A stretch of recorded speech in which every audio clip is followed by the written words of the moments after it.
გადაადგილდებიან თუ არა თბილისში გაუმართავი მიკროავტობუსები, რას პასუხობს თბილისის მიკროავტობუსი ბრალდებებს. Საპენსიო რეფორმა რეკომენდაციები პოლიტიკის შესამუშავებლად საპენსიო რეფორმის რა მოსალოდნელ შედეგებს იკვლევს ედუშერის მიერ მომზადებული დოკუმენტი.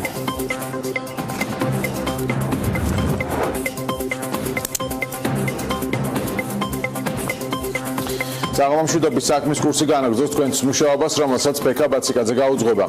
საქართველოს ფინანსთა მინისტრის პოსტს სავარაუდოდ ივანე მაჭავარიანი დაიკავებს. ამის შესახებ ინფორმაცია დღეს BMG-მ რამდენიმე სანდო წყაროზე დაყრდნობით გავრცელა. სააგენტო ინფორმაციის გადამოწმების მიზნით თავად ივანე მაჭავარიანსაც დაუკავშირდა, მაგრამ მან ამ თემაზე კომენტარის გაკეთება არ ისურვა.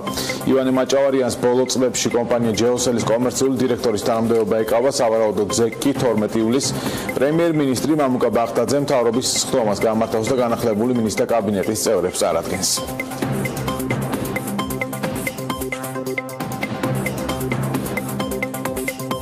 მომავალ ფინანსთა მინისტრზე არა, თუმცა ბიზნესი უკვე აფასებს ეკონომიკის მინისტრობის ერთ-ერთ კანდიდატს გიორგი ქობულიას, რომელზეც ასევე ინფორმაცია პირველმა ბიზნეს მედია ჯორჯიამ გავრცელა. მე კიდევ ერთხელ შეგახსენებთ, რომ ქობულიამ 2001 წლიდან დღემდე მსოფლიოში უმსხვილესი საკონსულტაციო კომპანია მაკენზის გუნდის წევრია და დღეს უპროცე პარტნიორის რანგშია მაკენზის მოსკოვის ოფისში, სადაც საერთაშორისო მასშტაბით სხვადასხვა კომპანიას უწევს კონსულტირებას.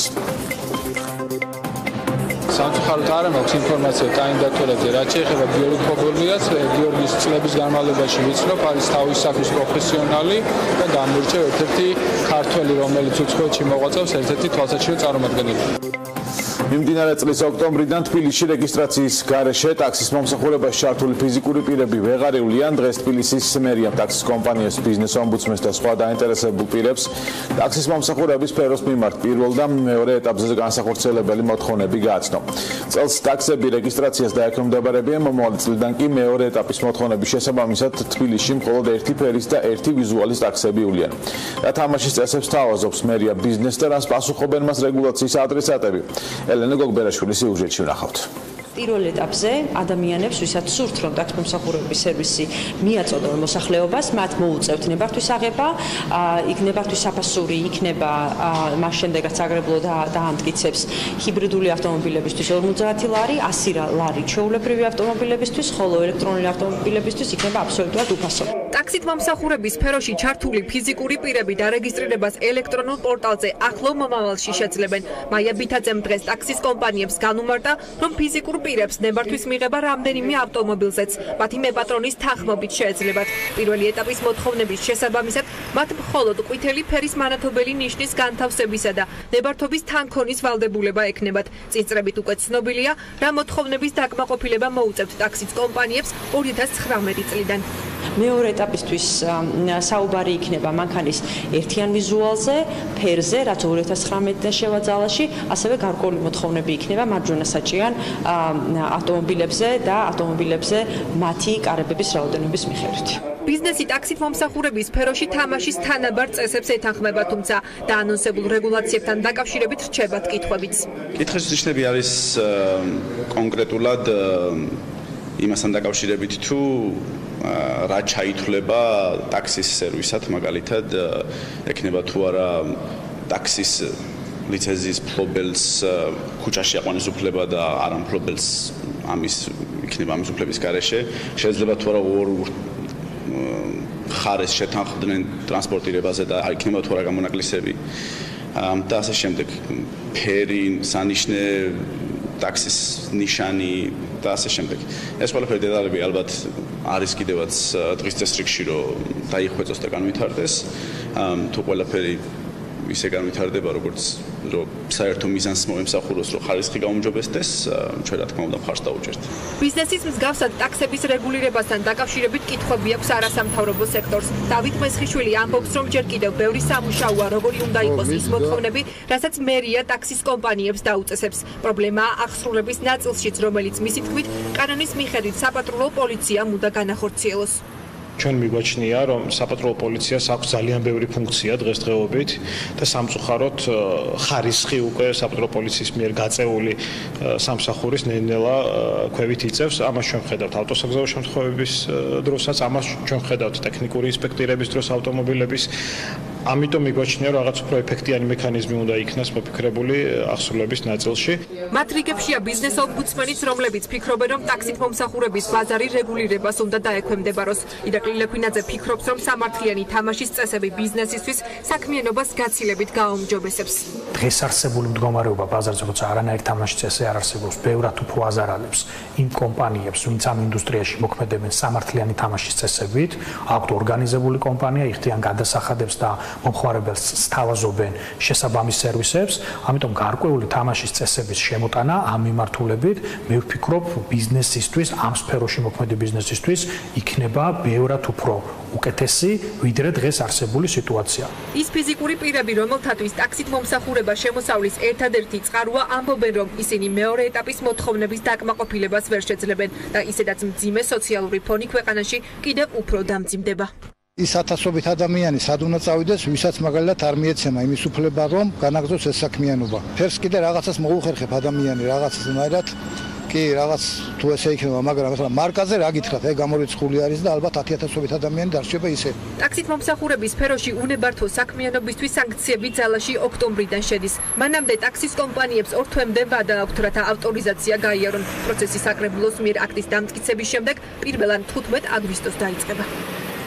სიცრუეა, რომ ტექდათვალიერება გაულელი მიკროავტობუსები არის ხაზზე. ამის შესახებ შეპეცე თბილისის მიკროავტობუსის საზოგადოებასთან ურთიერთობის სამწყროს უფროსმა ნათია მიკიაშვილმა BMG-სთან საუბრისას განაცხადა.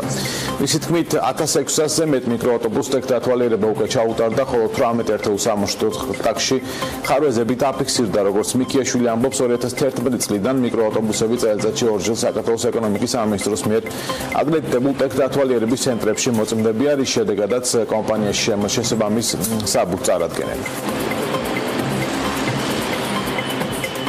დასაქმების სერვისების კანონპროექტის მიხედვით ოჯახს, სადაც ორი შრომის უნარიანი პირი ცხოვრობს და სახელმწიფოს მიერ შეთავაზებულ სამსახურზე უარს აცხადებს, სოციალური შემწეობა მოეხსნება, როგორც შრომის ჯანმრთელობისა და სოციალური დაცვის დასაქმების დეპარტამენტის ხელმძღვანელი BMG-სთან საუბარში განმარტავს, კანონპროექტში საერთაშორისო სტანდარტის მიხედვით ჩანაწერი არსებობს, თუმცა მასზე მსჯელობა მიმდინარეობს და ჯერ გადაწყვეტილი არაფერია. განაგრძობთ გადაცემა საპენსიო რეფორმა რეკომენდაციები პოლიტიკის შესამუშავებლად, ასე ქვია 64 გვერდიან დოკუმენტს, რომელიც გერმანული შემნახველი ბანკების ფონდის აფინანსებითა და კვალიფიციური ექსპერტების ჩართულობით ეტუშიერის ფონდმა მოამზადა. ნაშრომის მიზანია ახალი საპენსიო რეფორმის სისტემის მოსალოდნელი შედეგების გამოკვლევა და იმის შეფასება, თუ რამდენად გაუმკლავდება შემოთავაზებული რეფორმა საქართველოს ამჟამინდელ და საომავლო გამოწვევებს. ამასთან ნაშრომის ამოცანა ისეთი რეკომენდაციების შეთავაზება, რომელთა მეშვეობითაც ახალი სისტემა უკეთ შეძლებს უპასუხოს არსებულ გამოწვევებს, თელარა გელანტია გაეცნო 64 გვერდიან დოკუმენტს და ძირითად აქცენტებზე ახლა თავად ჩაგვყენებს საქმის კურსი, თელარა საღამომშვიდობის გისმენთ. საღამომშვიდობის ბექა, რატომ არის საჭირო საპენსიო რეფორმის განხორციელება და რა ფისკალურ რისკებს შეიცავს დღეს არსებული ეგრეთ წოდებული საბაზისო პენსია? კითხვა ახალი არაა და ამ დოკუმენტშიც ავტორები წერენ, რომ 2035 წლიდან საპენსიო გაცემებზე გაწეულმა დანახარჯებმა შესაძლოა მთავრობის დანახარჯების 20%-ს გადააჭარბოს და ასეთმა ზრდამ კი შესაძლოა თავის მხრივ შეზღუდოს ფისკალური პოლიტიკა და საფრთხე შეუქმნას ეკონომიკურ ზრდას, ქვეყნის განვითარებას და იმის გათვალისწინებით, რომ საქართველოს მსგავს პატარა ეკონომიკებში მთავრობის დანახარჯი მშპ-ის სტრუქტურაში მნიშვნელოვან როლს თამაშობს. რაც შეეხება ნაშრომის მთავარ მიზანზე პასუხს, რა იქნება ახალი საპენსიო სისტემის მოსალოდნელი შედეგები. ავტორები წერენ, რომ შენატანების შემოთავაზებული განაკვეთები 6% და ასევე მომავალში დაგეგმილი 8% საპენსიო სარგებლის მისაღებად არ იქნება საკმარისი. ჩატარებული ანალიზი ცხადყოფს, რომ შენატანების 6 და 8%-იანი განაკვეთები ვერ გვაძლევს მდგრად ჩანაცვლების კოეფიციენტს. ზემოთ ჩატარებული გამოთვლების მიხედვით 30 ან 40 წლის შემდეგ საპენსიო გადახდების საშუალო თვიურ ხელფასთან შედარებით უფრო ნაკლები იქნება ვიდრე ახლაა. პენსიონერების ფინანსური მდგომარეობის გასაუმჯობესებლად საპენსიო შენატანების ეტაპობრივი ზრდა გარდაუვალია. საერთაშორისო გამოცდილება უჩვენებს, რომ განვითარებული საპენსიო სისტემების მქონე პატარა ქვეყნებში შენატანების განაკვეთი უფრო მაღალია და ამგვარად ისინი უფრო გულუხვი პენსიების გაცემას ახერხებენ. ასევე როგორც მთავრობა აცხადებს, საწყისი 6% ნელ-ნელა 8%-მდე გაიზრდება. თუმცა ჯერ კიდევ არ არის განსაზღვრული, როგორ განაწილდება ეს 8% სამხარეს შორის. განვითარებული ქვეყნების უმეტესობაში შენატანების საკმაოდ დიდ ნაწილს დამსაქმებელი იხდის, რაც ხელფასის შემცირების გარკვეულ რისკებს ქმნის. კიდევ ერთი საინტერესო აქცენტი, რასაც ნაშრომის ავტორები ეხებიან და რაც ერთ-ერთი მთავარი გამოწვევა და მას მთავრობაშიც არ მალავენ, შეეხება რეფორმის მიერ მოსახლეობის მოცვას. ნაშრომში წერია, რომ მთავრობის დეკლარირებული მიზნების მიღწევის და ახალი საპენსიო სისტემაში მონაწილეობის კოეფიციენტის გაზრდის ერთ-ერთი გზაა სავალდებულო მონაწილეობაზე დაწესებული ასაკობრივი ზღვრის 40 წლის გადახედვა დაქირავებულებისთვის.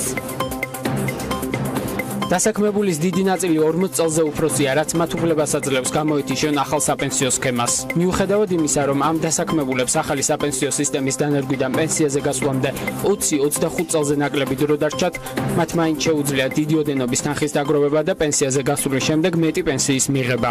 შესაბამისად, შესაძლებელია გაიზარდოს ის ასაკობრივი ზღვარი, რომლის ზემოთაც დასაქმებულებს სისტემიდან გამოსვლა შეუძლიათ. ეს ახალ საპენსიო სქემაში მეტ მონაწილეს გააჩენს და უფრო გულუხვი პენსიის გაცემის შესაძლებლობა შექმნის. ნაშრომის ავტორები მთავრობას ურჩევენ წაახალისოს საპენსიო სისტემაში სამუშაო ძალის ნებაყოფლობის ჩართვა და ეს უნდა მოხდეს როგორც გარკვეული ფინანსური სტიმულების დანერგვით, ისე შემოთავაზებული სქემის შესახებ მოსახლეობის მეტად ინფორმირებით. მაგალითად, მოყვანილი დოკუმენტში გაერთიანებული სამეფო, სადაც ამა თუ ინდუსტრიის საპენსიო ფონდები მონაწილეებთან კომუნიკაციისთვის სპეციალურად ამისთვის შექმნილ სატელეფონო ცენტრებს, სასაუბრო სესიებს იყენებენ, სტეიქჰოლდერები სადილებს აწყობენ და ასე შემდეგ. რაც ეხება საპენსიო დანაზოგების განთავსებასთან დაკავშირებულ რისკებს, ნაშრომში წერია, რომ არსებობს იმის რისკი, რომ აქტივების დიდი წილი სახელმწიფო ფასიან ქაღალდებში განთავსდეს, ან ამონაგების დაგეგმილი განაკვეთის მიღწევა ვერ მოხდეს.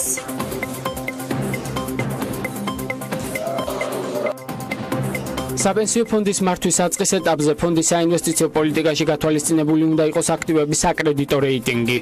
მიუხედავად იმისა, რომ ფონდის ფუნქციონირების დასაწყისში შესაძლოა მისაღები იყოს აქტივების უმეტესწილად სახელმწიფო ობლიგაციებში განთავსება, საშუალო და გრძელვადიან პერიოდში კაპიტალის ბაზრის განვითარებასთან ერთად ასეთი შეზღუდვები მაქსიმალურად უნდა შემცირდეს, რათა ინვესტიციაზე უფრო მაღალი ამონაგები მიიღოს ფონდმა. გარდა ამისა, რისკები და სარგებელი გონივრულად უნდა დაბალანსდეს.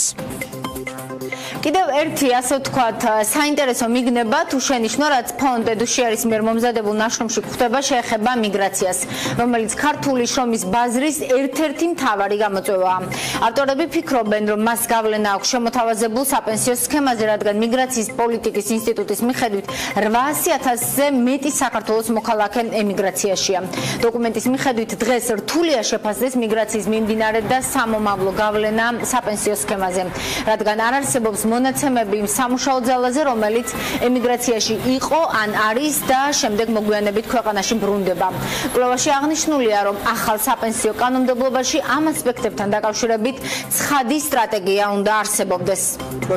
მაყურებელს შევახსენოთ, რომ მთავრობის მიერ მომზადებული კანონის მიხედვით, თუ საქართველოს მოქალაქე სამუდამოდ ატოვებს ქვეყანას, მას შეეძლება მიიღოს დაგროვილი შემოსავალი საპენსიო ფონდიდან, გარდა სახელმწიფოს მიერ გაკეთებული შენატანებისა და შემოსავალი დაიბეგრება. დიახ, ასეა ბექა და ამ კანონში მიგრაციასთან დაკავშირებული სხვა პრინციპები და შემთხვევები არ არის გათვალისწინებული. შესაბამისად, ერთ-ერთი რეკომენდაცია ამ ნაშრომში სწორედ ამ საკითხს ეხება. მთელ მოსახლეობაში მიგრაციისა და ემიგრაციის სტილის გათვალისწინებით საქართველოს ახალი საპენსიო სისტემა ვერ შეძლებს იყოს ფართოდ ინკლუზიური და სრულად ფუნქციური, თუ სხვა ფაქტორებთან ერთად მასში მიგრაციის დინამიკა და მახასიათებლები არ იქნება გათვალისწინებული.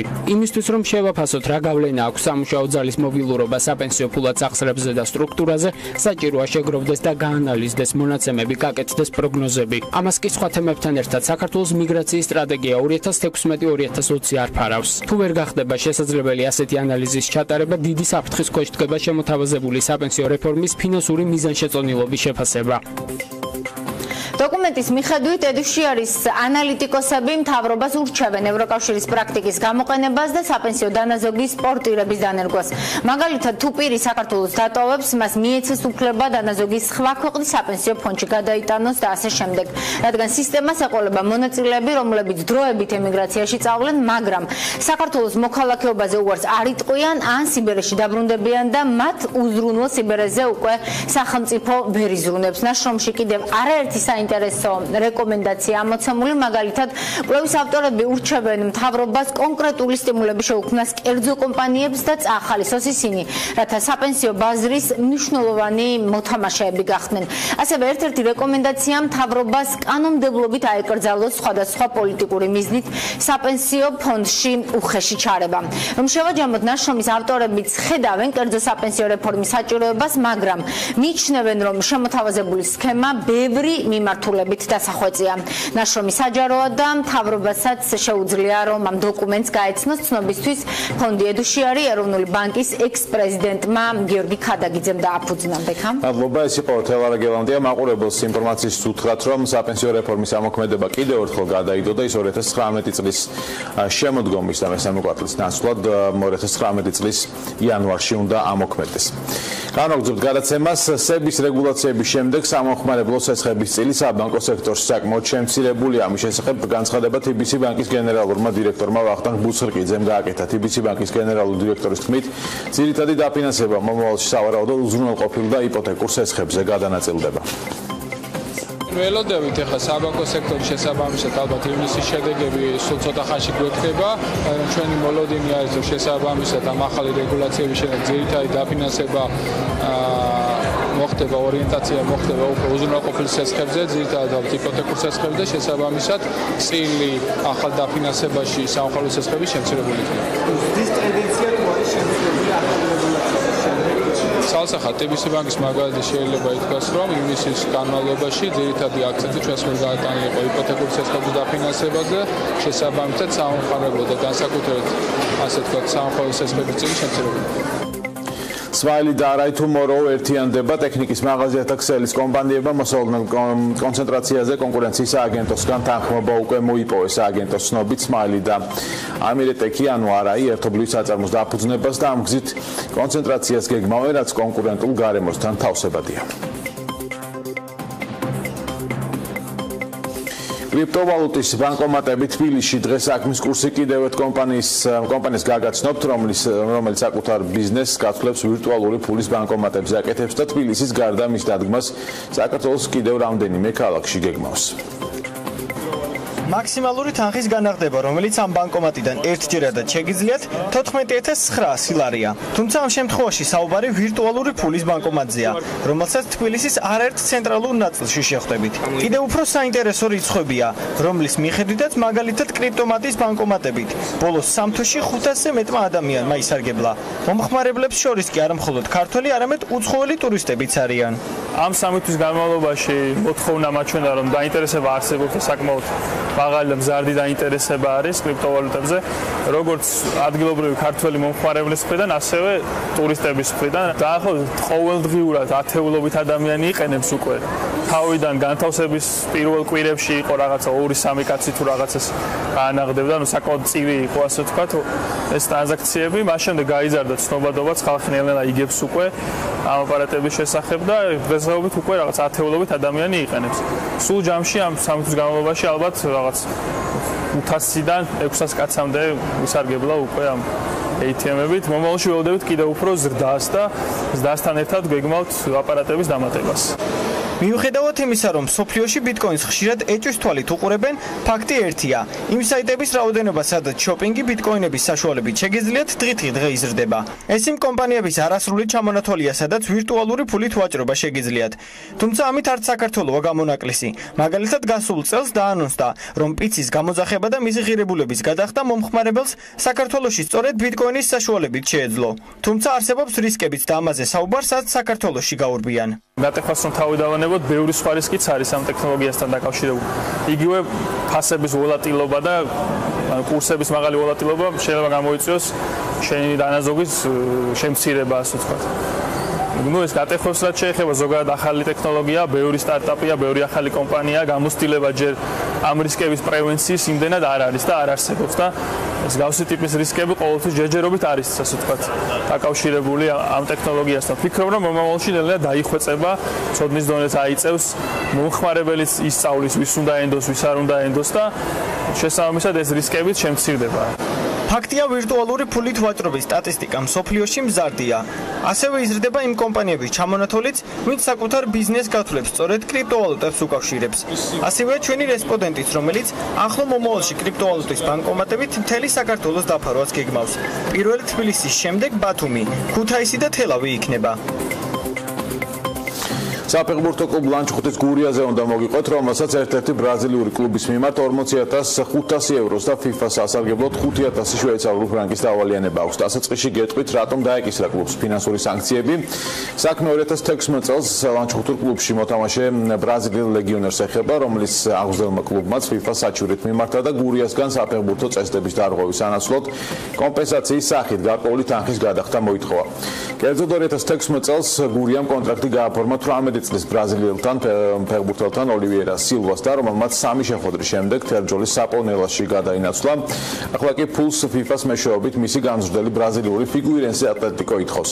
იქიდან გამომდინარე, რომ გურიაში ეს იყო სილვას პირველი პროფესიონალური კონტრაქტი, მის გამზრდელ კლუბს საკომპენსაციო თანხა ერგებოდა. თუმცა ტრანსფერის გაფორმებამდე ისიც შეიძლებოდა, რომ გურიას მესვეურებსა და ბრაზილიურ კლუბს შორის ურთიერთშეთანხმება შემდგარიყო და კომპენსაციის გაცემას დღის წესრიგიდან მოიხსნებოდა.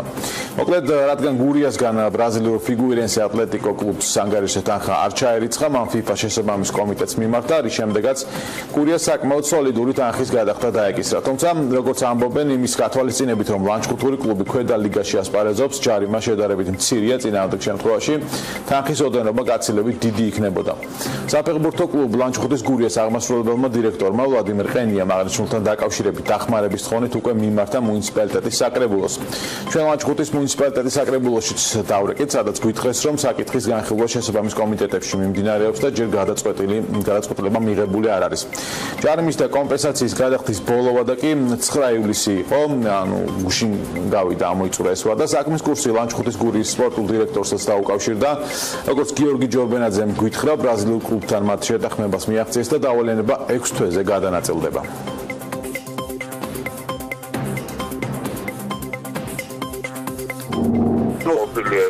ექსპერტიზა ყველა თქმა დავიხადოთ გარკვეული თანხაუბრალოდ ახლა მედინარევოს მოლაპარაკება ისევ რისკთან დაკავშირებით ანუ 5 ივლისს დავიწყებთ თუ ჩვენ გვინდა რომ რაღაცა დავიწყოთ 15 აგვისტოდან დავიწყოთ გადახდა. ნუ ჩვენი ოფიციალურად წერილით მიმართეთ ჩვენ კლუბმა საკრებულოს თავმჯდომარესაც ქალაქის მერსაც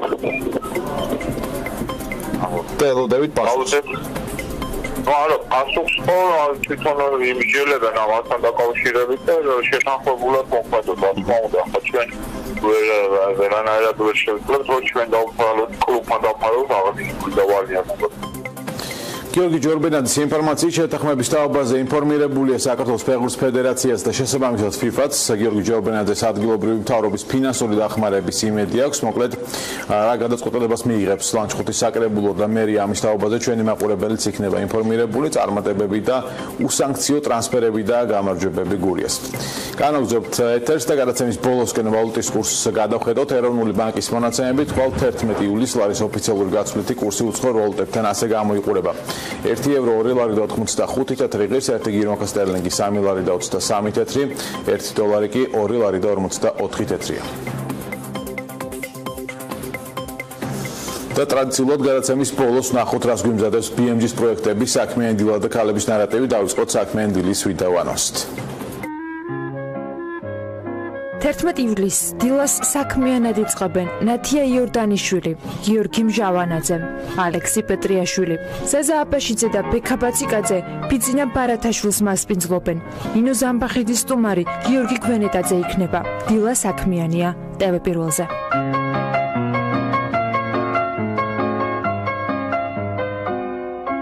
არანაკლებ საინტერესო იქნება ქალების ნარატივი ხვალ. მურიგი ნარატივი და ოთხშაბათის გადაცემის სტუმრების ბლოკში. თამარ ლებანიძე, გამომცემლობა დიოგენეს ხელმძღვანელი და ირმა მგელაძე, ლერბერმატის გიმნაზიის ფიზიკის და მათემატიკის დოცენტი. ეს ქალების ნარატივია. კვანცა ლახიძესთან ერთად. საქმის კურსი დღეს ამით დასრულებულია. ხვალ შევხვდებით ერთმანეთს. მადლობა რომ გვიყურეთ. დროებით.